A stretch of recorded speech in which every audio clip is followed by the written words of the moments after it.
Buen día, amantes de la sabiduría. Bienvenidos una vez más y bienvenidas al Jardín de la Filosofía. Estamos en los últimos días del 2020, el año conocido como el año de la pandemia, y nosotros venimos a presentar este video que se llama 1930, la conquista de la felicidad. ¿Qué tendrá que ver? Bueno, 1930 fue un año muy particular, del cual rescato los siguientes hechos.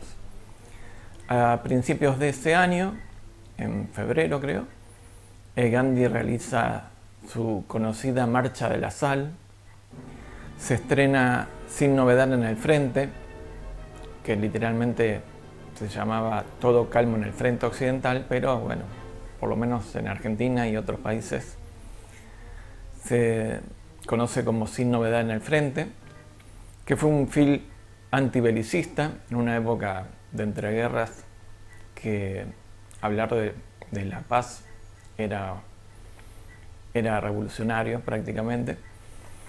Y este film que muestra justamente la estupidez y el horror de la guerra.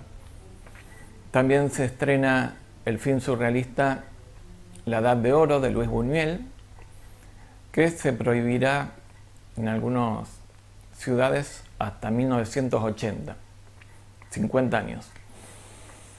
Hermann Hesse publica la novela Narciso llegó al mundo.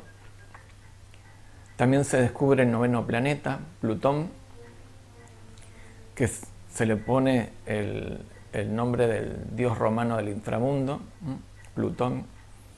Se termina el edificio Chrysler en Nueva York, y también se termina esta casa donde estamos viviendo y donde nació el Jardín de la Filosofía. Así que hoy festejamos los 90 años de esta casa. Esta casa tiene una presencia del Art Deco, ese estilo tan influyente entre los años 20 y 40 del siglo XX, y era un estilo que combinaba muchas influencias. Era un arte opulento, geométrico, simétrico, futurista. Ahí expresa con un optimismo en el progreso y principalmente en el progreso tecnológico.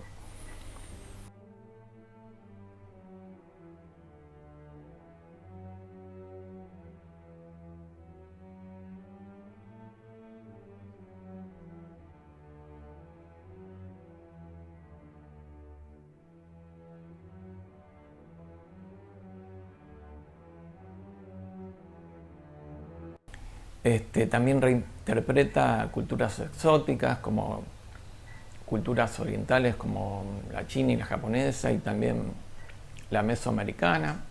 Hay algunas muestras del Art Deco que tienen una impronta maya o azteca.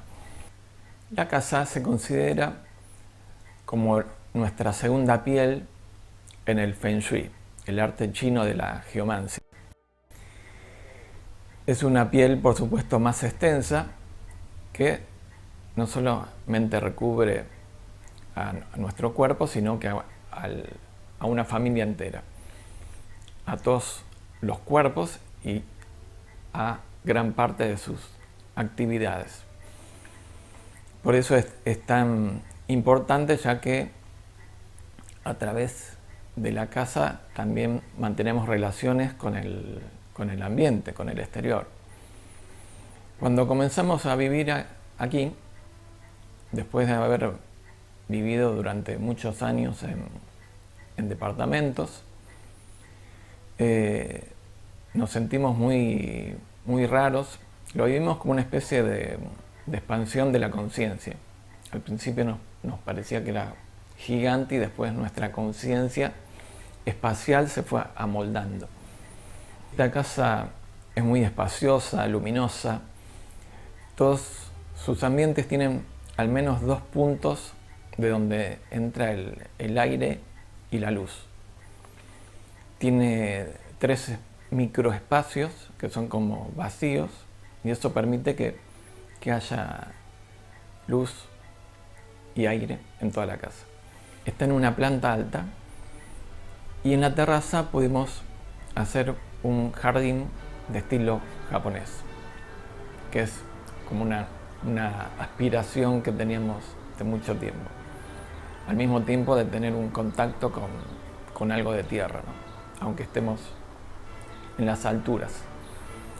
Así que en este marco de festejo de los 90 años de la casa, se nos ocurrió presentar o celebrar con un texto filosófico de ese año, y elegimos el texto La conquista de la felicidad de Bertrand Russell.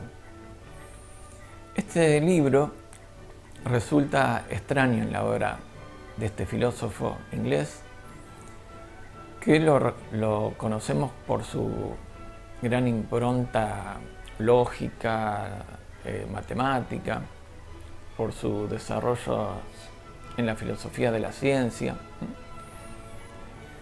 Incluso este texto puede considerarse como un buen ejemplo de la prehistoria del género que se conoce como autoayuda.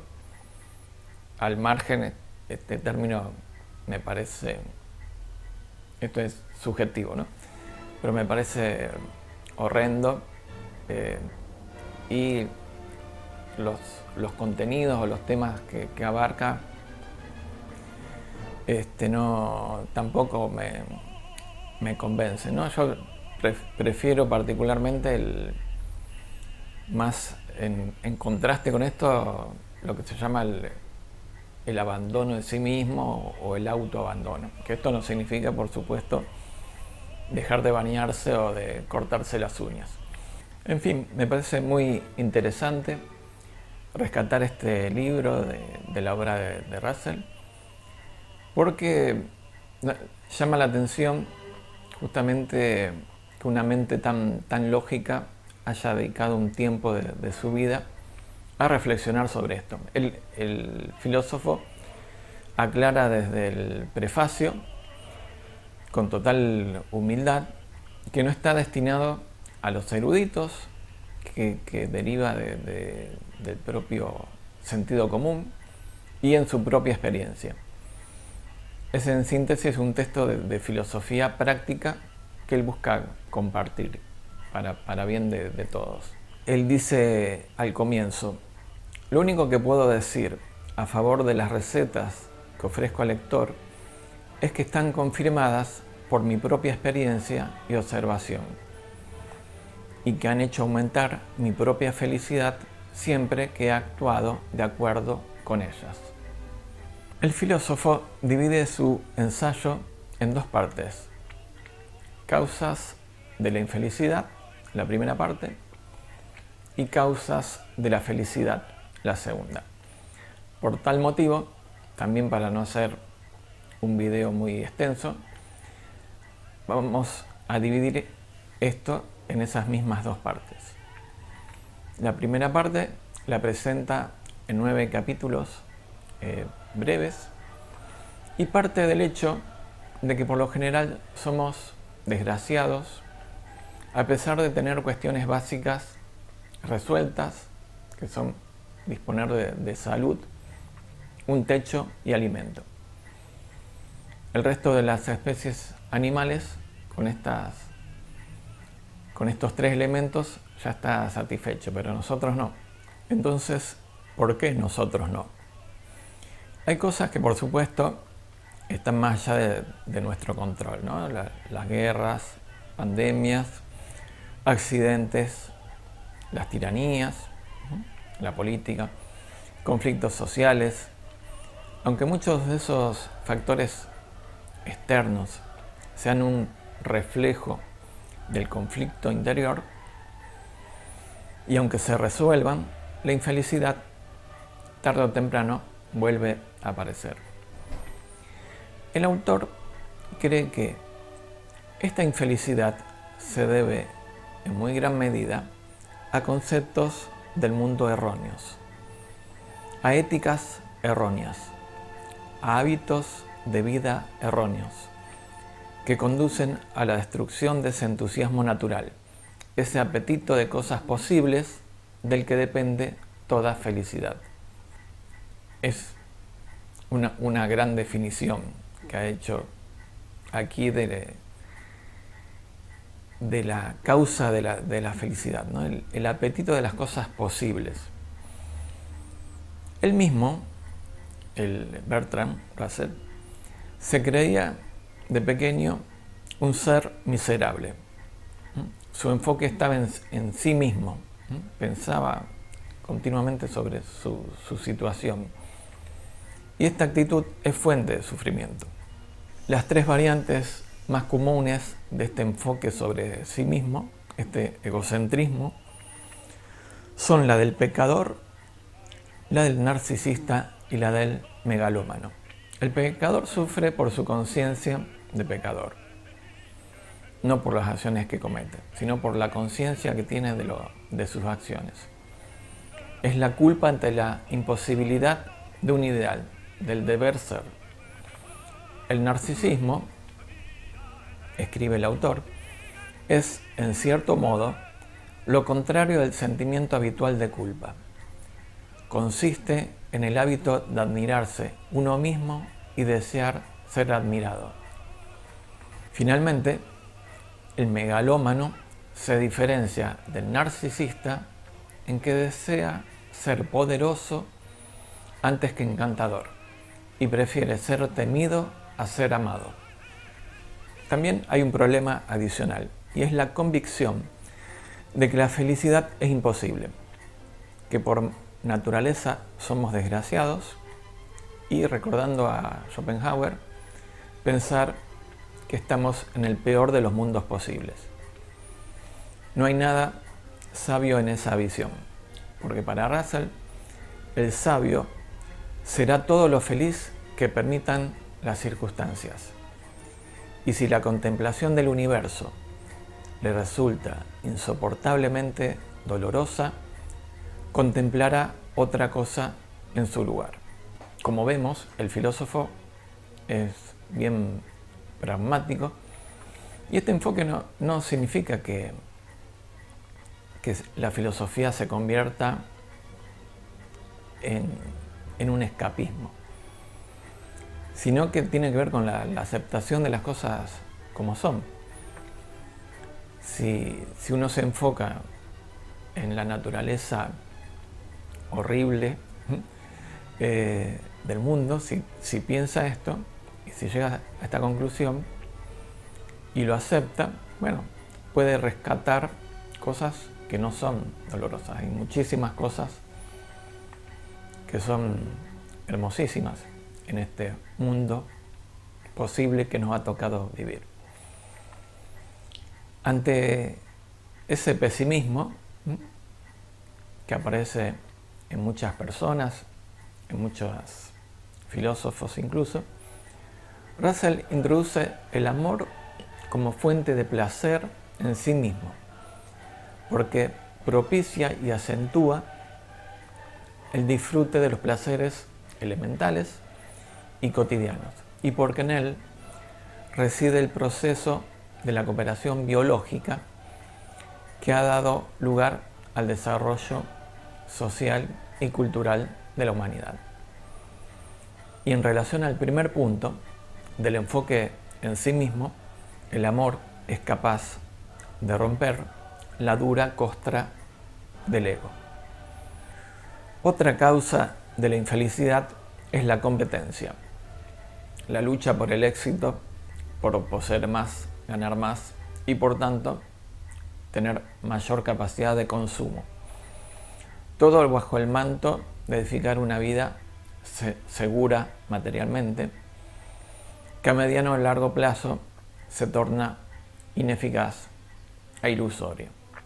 A esta misma inclinación a la autoexplotación se refiere Byung-Chul Han en La Sociedad del Cansancio y la hemos tratado en el video Podoroska y la utilidad de la filosofía.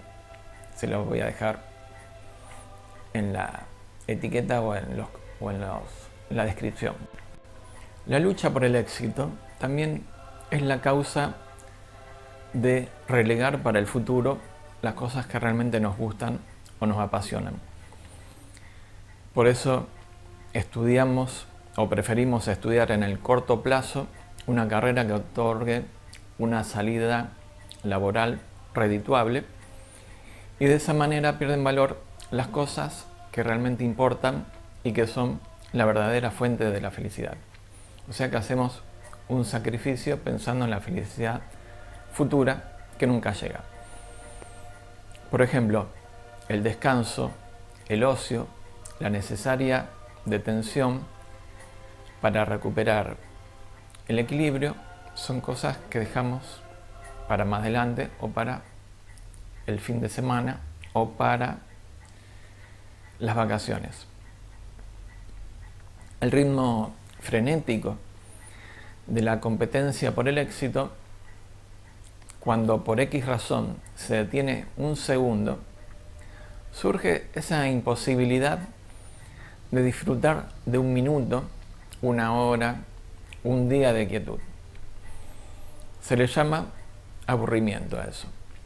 Y lo peor es la reacción a ese aburrimiento, la excitación, la búsqueda constante de pasatiempos y emociones cada vez más fuertes que crean un círculo vicioso cuyos hijos son el agotamiento, el embotamiento e incluso, en casos extremos, la misma destrucción del individuo.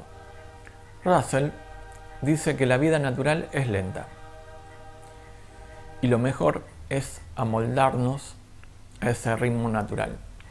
El citadino considera la vida de campo aburrida, pero en realidad, dice el autor, la clase especial de aburrimiento que sufren las poblaciones urbanas modernas está íntimamente relacionada con su separación de la vida en la tierra. La fatiga, en particular la fatiga nerviosa, el estrés, que hoy aqueja a una buena parte de la humanidad, es para Russell una buena razón de infelicidad. El trabajo excesivo y la continua represión derivada del disciplinamiento social hace que se potencie más y más. La comprensión de la situación, la observación de la mente y una buena filosofía de vida, un punto de vista trascendente ante el cual los problemitas cotidianos pierden sentido, son los antídotos para esta fatiga moderna.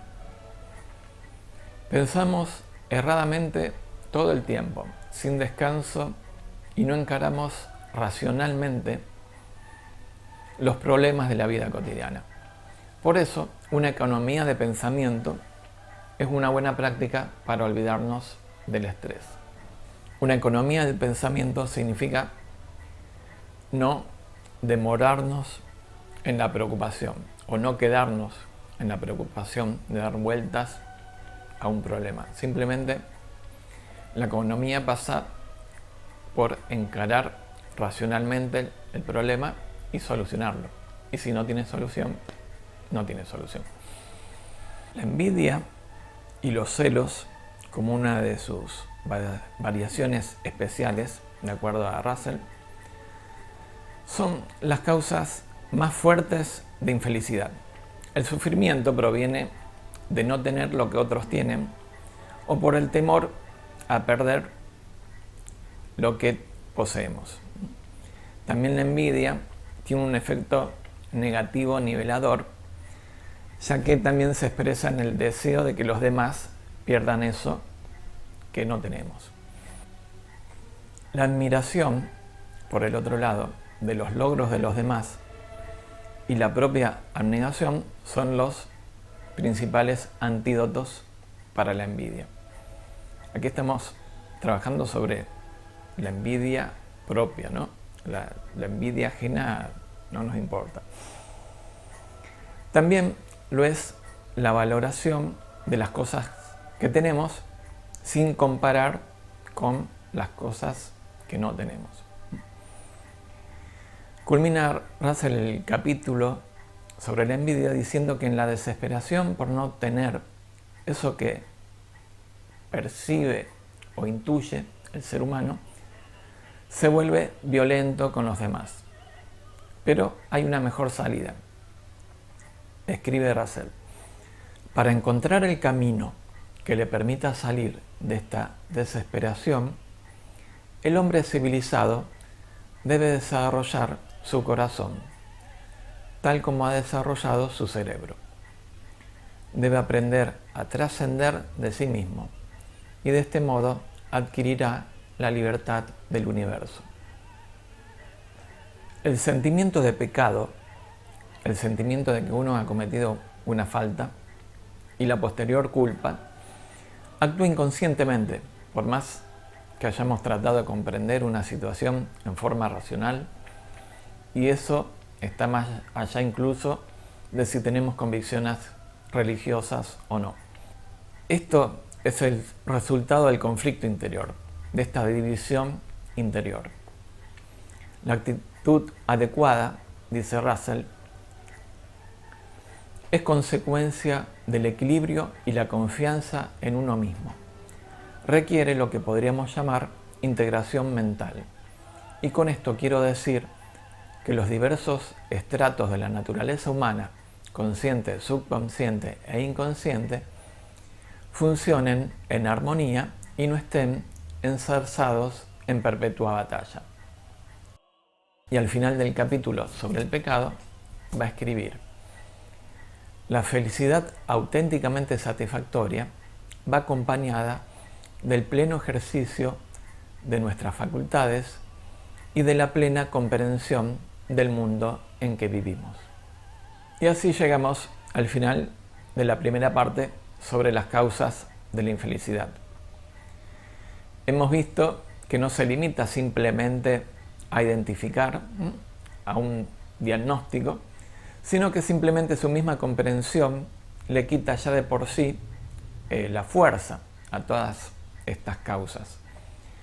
Además de que a partir de allí también proscribe nuevas formas de pensar, de sentir y de actuar que nos llevan a minimizar este conflicto, esta división interior, y en el mejor de los casos a un estado de integración y armonía interna y con todo lo demás.